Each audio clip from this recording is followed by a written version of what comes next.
Hey everyone! Today we're going to talk about something really simple, but honestly, super powerful.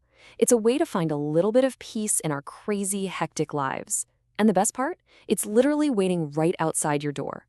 We're diving into the simple joy of birdwatching. So, let me ask you something, and I mean, really think about it. Has your mind had a real rest recently? In this world where we're always online, always connected, when was the last time you truly switched off? It feels kind of impossible sometimes, right? But what if I told you there's a powerful way to reset, and it's as easy as just looking out your window? When we think about unwinding, our minds usually jump to things like shopping or going to the movies or eating out. And yeah, those are great, but they can get expensive. The thing we're talking about today, well, it costs absolutely nothing. It's accessible to every single one of us, like right this second. And right off the bat, let's just bust a huge myth. You might be thinking, oh, I need fancy, expensive gear for that, right? Nope. You don't need special binoculars or some kind of science degree. All you really need to get started is just a little bit of curiosity. Seriously, that's it. So you might be wondering, what's the big deal? What makes just looking at birds so powerful? Well, it all comes down to these 5 incredible gifts that this simple hobby gives to our minds and our bodies. Okay, let's get into the first one. It's all about waking up your senses. And I'm not just talking about what you see, it's really about what you hear. I mean, when you really, truly stop for a second and just listen, you'll start to notice it. It's like this amazing natural orchestra playing all around you, all these different chirps and calls and songs. And when you tune into that, it's incredible how it just quiets all the noise in your own head. The stress of the day just kind of melts away. All right, gift number 2. This one is all about feeling a real sense of connection. Think about it. We spend so much of our time surrounded by buildings and screens, right? It's so easy to feel, well, disconnected. Birdwatching is this amazing reminder that you're actually part of this huge, living, breathing world. Just watching these little creatures go about their lives, it brings this surprising feeling of peace, like you belong to something bigger. Okay, number 3.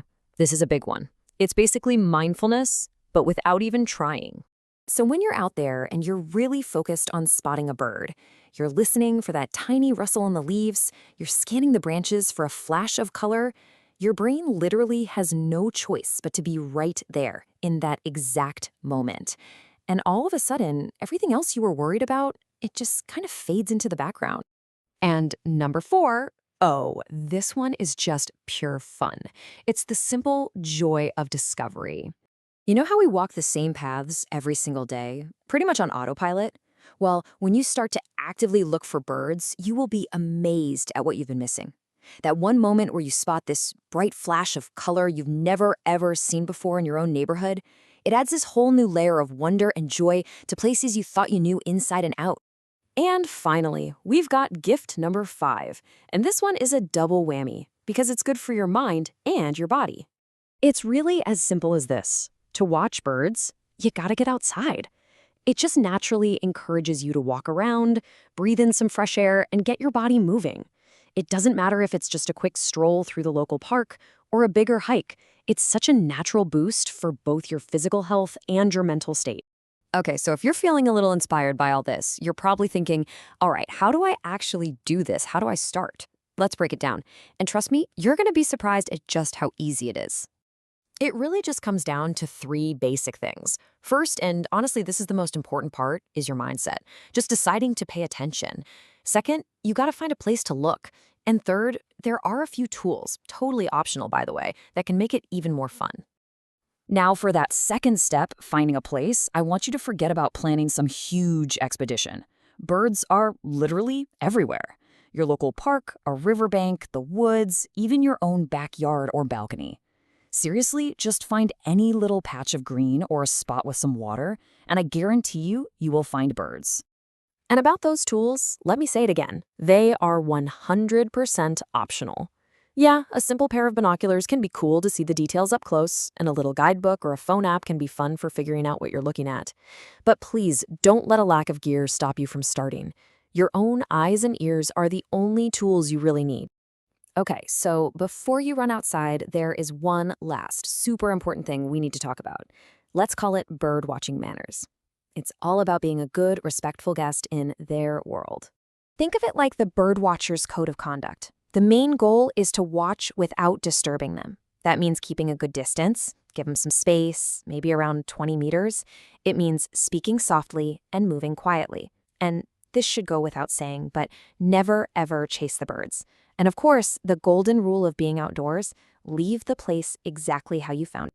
All right, so now you know the why and you know the how. So let's talk about how to actually weave this into your daily life and turn it into a real adventure. So here's a little pro tip for you. If you want to see the most action, the absolute best times to go looking are early in the morning, like just after sunrise, and then again in the evening. That's when birds are busiest, either getting their day started or grabbing one last bite before they settle in for the night. And really, this is what it's all about. Once you start paying attention to the birds, your everyday world just quietly transforms. That same old boring walk you take every day, it suddenly becomes this little adventure. The familiar starts to feel, well, fascinating. So, I'm going to leave you with a little challenge. Tomorrow, when you step outside, just for a second, pause and listen. I promise you, there is an entire world of voices out there that you might have been tuning out. The question is, what new voices will you hear in your world tomorrow?